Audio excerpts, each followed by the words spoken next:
Hello, my name is Andrew Smith. I'm the Director of Technical Outreach at Power Integrations. As system designers and power supply and IC designers, we are now presented with different options for our power switches.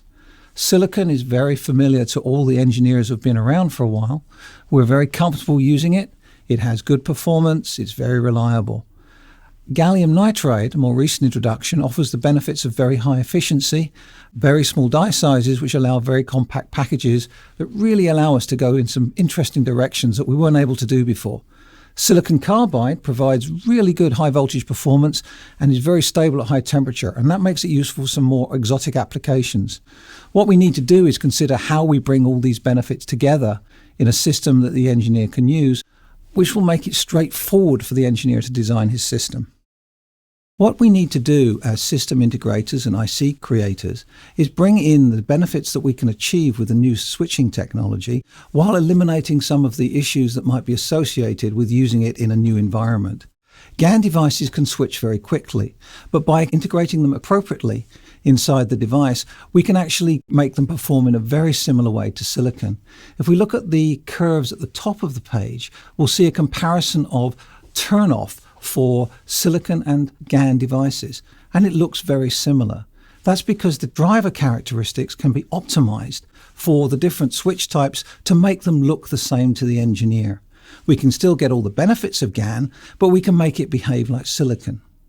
This is also shown on the turn-on characteristic at the bottom of the page, and we see the oscillation associated with turn-on and circuit parasitic components is almost identical.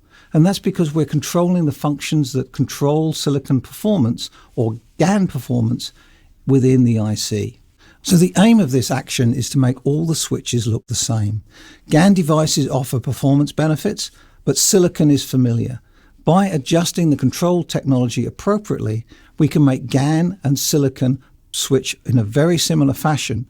While retaining all the benefits of GaN, we give you the familiarity of performance that you'll know with silicon.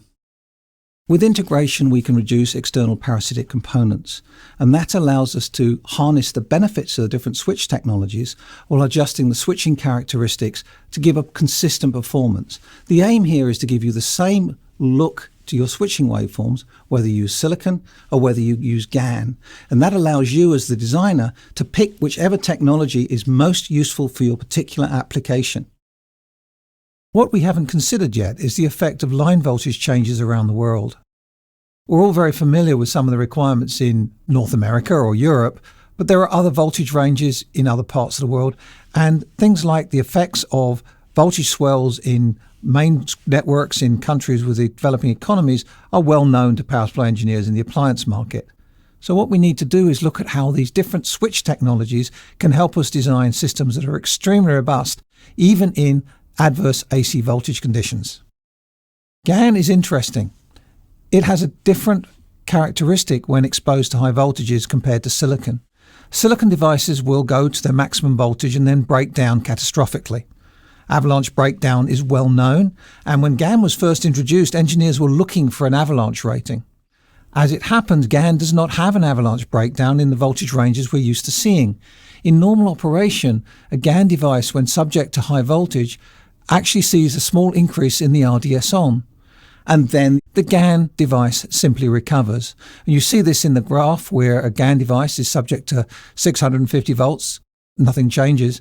When you go to a higher voltage, the RDS on increases.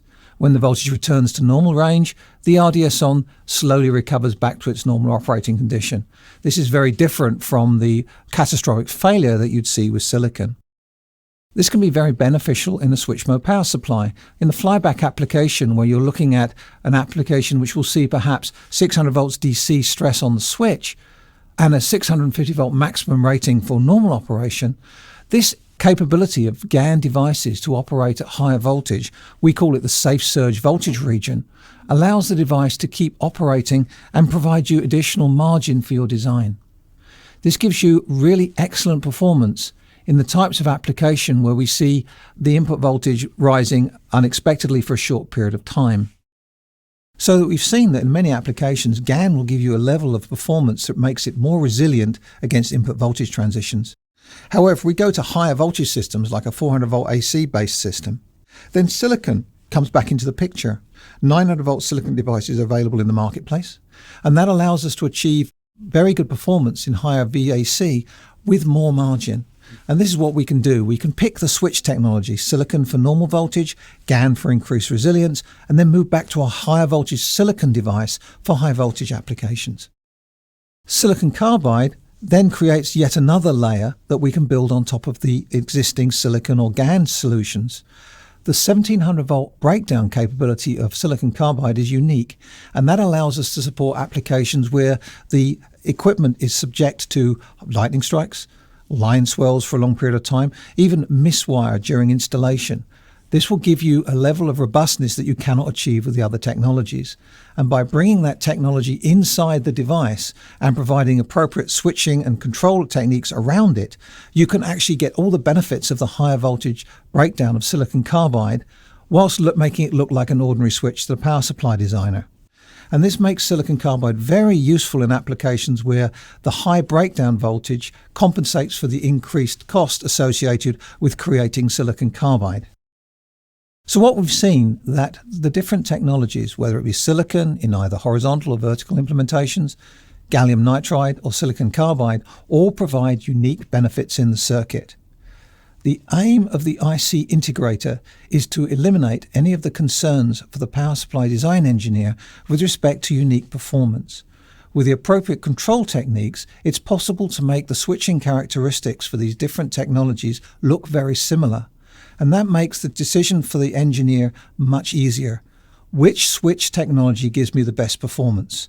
And then use that technology in their circuit. Thank you very much. I look forward to your questions.